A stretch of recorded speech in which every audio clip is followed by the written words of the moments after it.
स्वागत है दोस्तों आपका मेरे YouTube चैनल पर। मैं हूँ रोमल शाह। आज की जो कहानी आपके सामने लेकर आई हूँ वो एक सच्ची हॉरर घटना है। मेरे दोस्त के साथ घटी थी जब वो 11 से 12 साल के थे।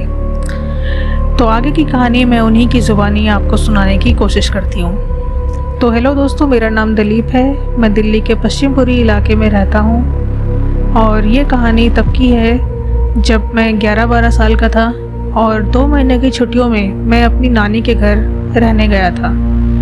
2 महीने की छुट्टियों में मेरी सभी मौसी के बच्चे, मेरे मामा मामी के बच्चे, सबकी छुट्टियां पड़ी थी और हम सभी बच्चे करीब 12 से 13 बच्चे एक साथ नानी के घर में रह रहे थे।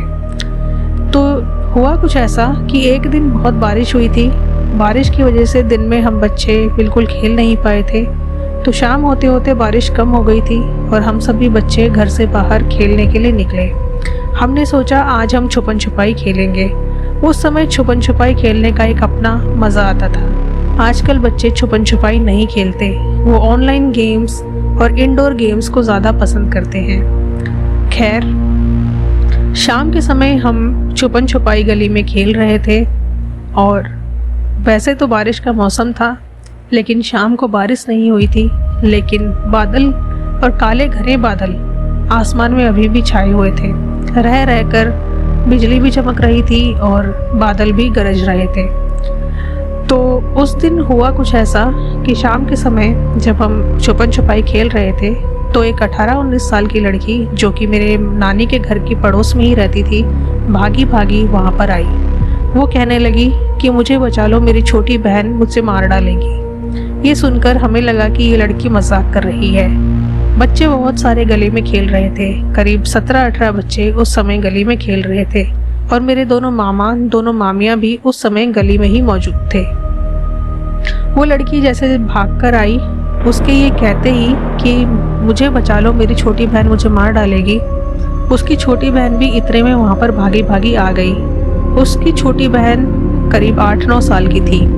जब वो भागी भागी वहाँ पर आई तो उसके बाल हवा में उड़ रहे थे और उसने एक छोटा सा सूट पहन रखा था और उसकी बड़ी बहन करीब 18-19 साल की रही होगी और ये छोटी लड़की करीब 9 या 10 साल की मैक्सिमम रही होगी। तो देखते ही देखते उसकी बड़ी बहन घबराने लगी और अपनी छोटी बहन को दूर हटाने लगी। तो उसकी छोटी बहन एक अजीब सी आवाज़ निकालकर बोलने लगी कि तू भागकर यहाँ क्या करने आ गई, मैं तुझे मार डालूंगी। इतना कहते ही बिल्कुल पलक झपकते ही उस छोटी लड़की ने अपनी बड़ी बहन को गर्दन से पकड़ा और एकदम हवा में उठा दिया। ये देखकर हम सबके रोंगटे खड़े हो गए। सभी के सभी बच्चे डर के मारे घबरा कर कांपने लगे। मैं सच कह रहा हूँ दोस्तों, हम सभी बच्चे बहुत ज़्यादा बुरी तरह से घबरा गए थे और उतने में ही लाइट चली गई और अचानक से बादल बहुत जोर गरजने लगे और देखते ही देखते एकदम तेज आंधी चलने लगी। ये सब इतनी जल्दी हुआ कि मैं आपको बता नहीं सकता दोस्तों, लेकिन ये एकदम सच्ची घटना है।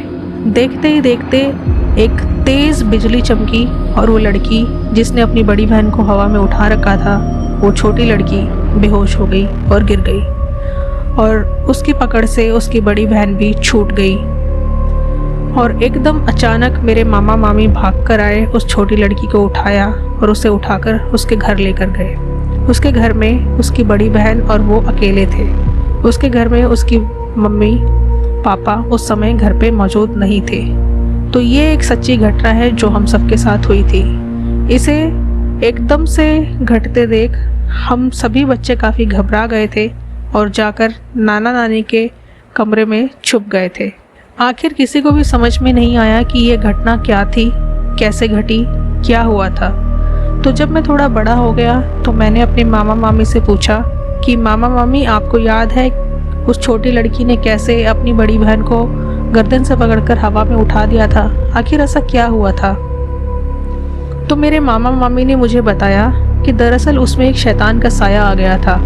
उसके माँ बाप को जब पता चला उस घटना के बारे में तो उन्होंने एक तांत्रिक बुलाया था और उस तांत्रिक ने उस आत्मा से पूछा था।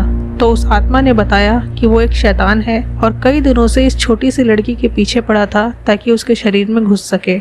उस छोटी लड़की के शरीर में घुसने से पहले वो कई दिनों तक उस छोटी लड़की के आसपास ही रहा उस छोटी लड़की का खाना पीना सोना दुश्वार हो चुका था। वो बार बार उसके कान के पास आता और कान में फुसफुसाता कि क्या मैं तुम्हारे शरीर में आ जाऊं, क्या मैं तुम्हारे शरीर में आ जाऊं। इससे परेशान होकर एक दिन उस छोटी लड़की ने उसको अपने शरीर में घुसने की परमिशन दे दी। ये सब कुछ उस शैतान ने उस तांत्रिक को बताया और उस तांत्रिक ने ये भी बताया कि अब इसका बचना बहुत मुश्किल है। ये शैतान अब इस लड़की को अपने साथ लेकर ही जाएगा। अगर तुमने ये कुछ पूजा पाठ नहीं कराया, जो मैं बता रहा हूँ वो नहीं किए, तो इस लड़की का बचना बहुत मुश्किल है। उस छोटी लड़की के माँ बाप को लगा कि ये तांत्रिक पैसे लूटने के चक्कर में इस तरह से बकवास कर रहा है और उन्होंने कोई भी पूजा पाठ नहीं कराई। तो हुआ कुछ ऐसा जो कि बहुत दुखद भी था। 1 हफ्ते के अंदर अंदर उस लड़की की डेथ हो गई। खैर उसके बाद से ऐसी कोई घटना वहाँ पर नहीं हुई, लेकिन ये एक दुखद घटना है जो कि मेरे सामने हुई थी और बेचारी इस छोटी लड़की को अपनी जान भी उस शैतान के हाथों गंवानी पड़ी। तो दोस्तों ये एक सच्ची घटना है जो कि मेरे दोस्त दिलीप ने मुझे बताई थी। और दिलीप एक अच्छा लड़का है, वो कभी भी झूठ नहीं बोलता। और बाकी मैंने क्रॉस चेक करने के लिए बहुत सारे जो उसके भाई बहन हैं उनसे भी बात की, तो सभी ने मुझे ये एक सेम ही बात बताई। तो बच्चों की आत्माएं बहुत पवित्र होती हैं, बहुत ही नेक होती हैं और हमेशा जो शैतानी आत्माएं होती हैं ऐसे ही पवित्र आत्माओं के अंदर घुसने की फिराक में रहती हैं। तो इसलिए दोस्तों बच्चों को हमेशा नज़र का ताबीज़ या पवित्र ताबीज़ या काला धागा या पूजा पाठ करा हुआ या किसी भी धर्म में जो पवित्र चीज़ें होती हैं बच्चों के शरीर के साथ वो हमेशा रखनी चाहिए, ताकि बुरी नज़र और बुरी आत्माएं या बुरी शक्तियां बच्चों को ना देख पाएँ। खैर दोस्तों आपको ये कहानी कैसी लगी आप मुझे नीचे कमेंट करके ज़रूर बताइएगा। ये भी बताइएगा कि आपको किस तरह की कहानियाँ सुनना पसंद है, और अगर आपके साथ कोई पैरानॉर्मल एक्टिविटी या कोई हॉरर घटना हुई है तो आप मुझे मेल करके बता सकते हैं। डिस्क्रिप्शन में मेरा मेल आईडी है। चैनल को अगर सब्सक्राइब नहीं किया है दोस्तों तो आप प्लीज़ मेरे चैनल को सब्सक्राइब कीजिए, इससे मेरे को काफ़ी मोटिवेशन मिलती है कि मैं आपके लिए अलग अलग हॉरर स्टोरीज़ लेकर आती रहूँ। मिलते हैं फिर किसी और वीडियो में, तब तक के लिए जय माता दी।